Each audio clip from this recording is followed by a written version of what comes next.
staying in there.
Hey up, and welcome to this video. And we're on Cocklawburn Beach, just a bit further up from the coast where we were yesterday. And just look at the fantastic sort of rock shelves that are here. Masses of content to photograph. However, the sky is very bland, it's very plain, it's very cloudy today. It's forecast rain to start in about an hour. And whilst we've got a great subject in these rocks, we've got to try and avoid just getting a picture of rocks, because that's not going to be so interesting. So I have got a first composition, and all the way along this sort of rock shelf, there's small rock pools. So to try and make the first image interesting, I've included some rock pools in the composition.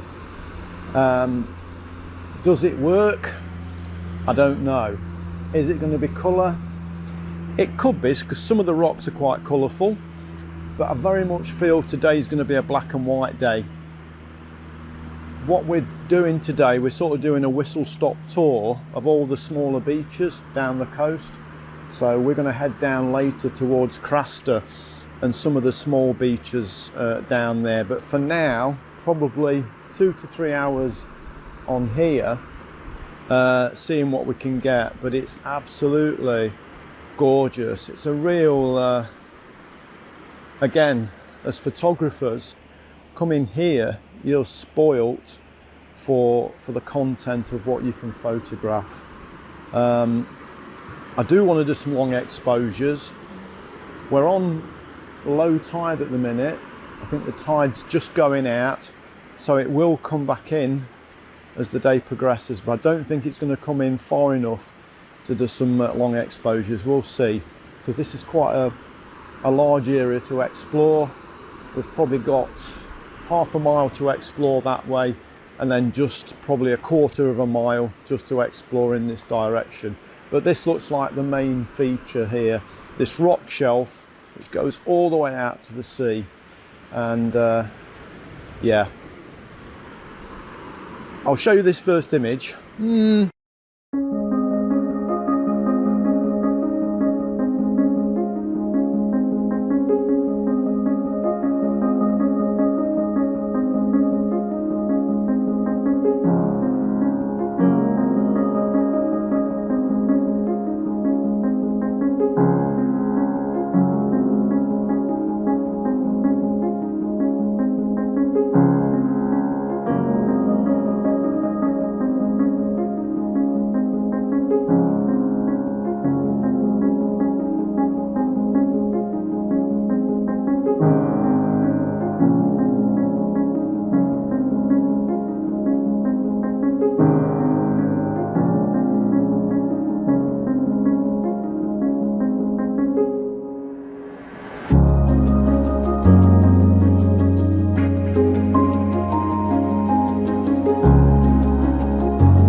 Okay, I want to try and do some long exposures now. We've got the East Coast main line just behind us, so as well as the noise from the sea, we've got the noise from the trains as they speed by. So yeah, I'm going to do some long exposures now, and what I normally like to do is follow the tide out. It's much easier to do that and it's safer. However, this tide is now zooming in at speed. So I'm going to go further down, and we've got a nice group of rocks here. I want to try and get the sea coming over these rocks. So we've got the rock formation that gives the composition, but we want the sea to come over the rocks to dress the rocks in a long exposure effect. Now, I have got an escape route. It's a bit rocky, but Helen's behind me with the camera, so she's in the safety zone. So I'm going to move forward now, get the camera set up, because the sea's, God, look at it, how it's moved forward now in the time that we've just moved and set the tripod up. So I need to move quickly. So let's see how we go. As I say, I don't prefer this. I prefer the tide going out, not coming in at me.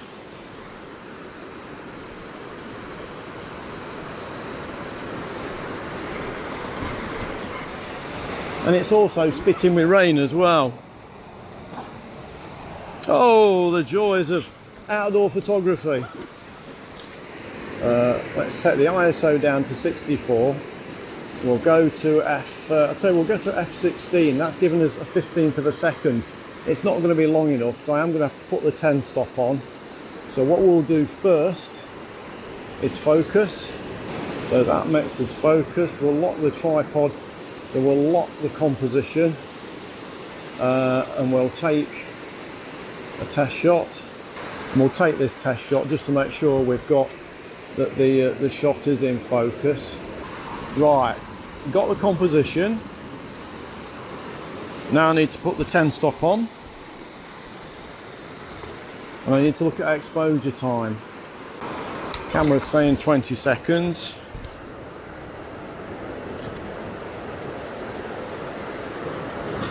See what we get with 20 seconds.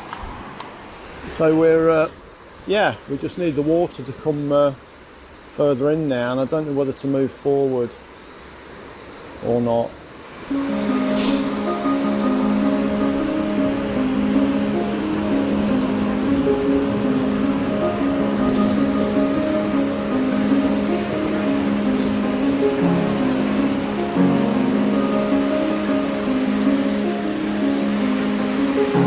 Wow, just look how it comes in.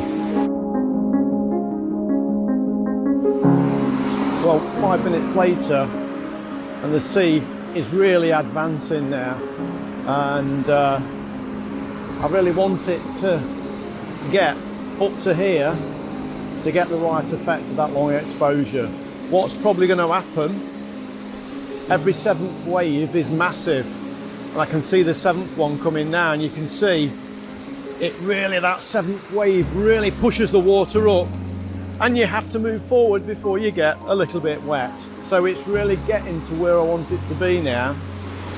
Although by the time it starts crashing over these rocks, I think we'll be up there.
what a location that was. Just a shame that the rain came down and made the day a lot shorter than I'd planned.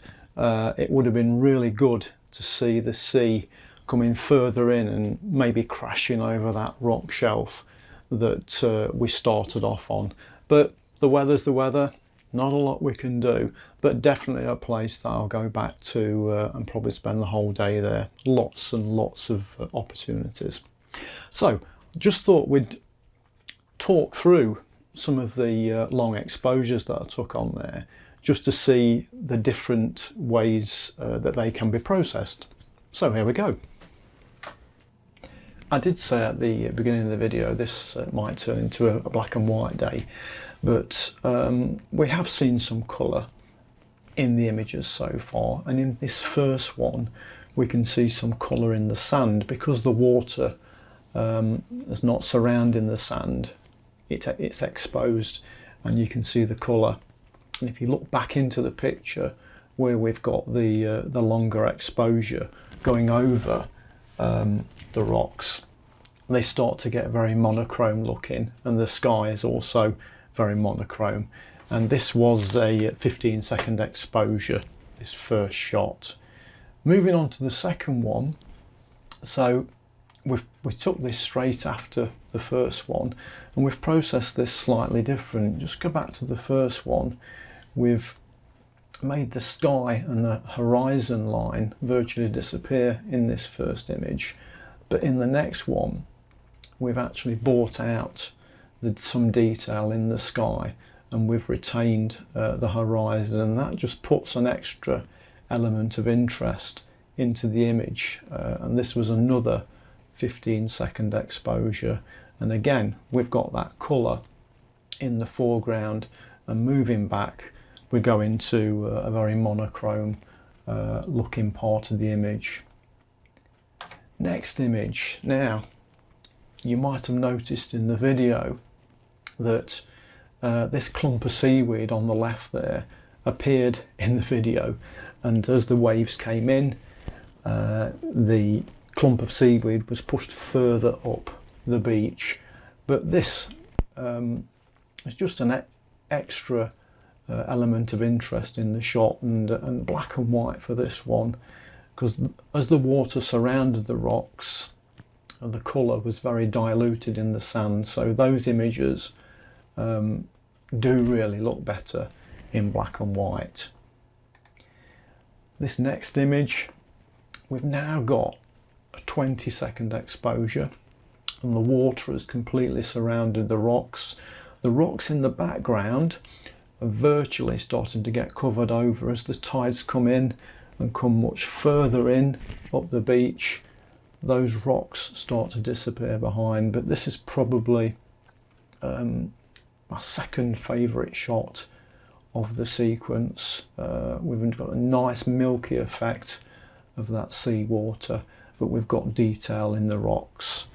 And this next image, probably say this is probably my favourite shot, because there's a lot of depth in this image. This was a 2-second exposure, so we've got slight blurring of the water, but we can start to still see textures in the water itself. But the wave at the back just crashing over just really adds that extra interest and totally gives the image a different look altogether. So yeah, that probably, yes, definitely, that's my favourite shot, just because of that wave coming over in the background. So you can see, just go back through these images, the way you process these images can make a difference to the final look. And there's not a correct way of doing this. It's how you want that image to look. What do you want to stand out? Do you want it colour? Do you want it black and white? Do you want the rocks to be the centre of attention? Or do you want that sky detail to feature and sort of balance out the interest that you can see? Okay, we're at the end of the video. Thank you for watching.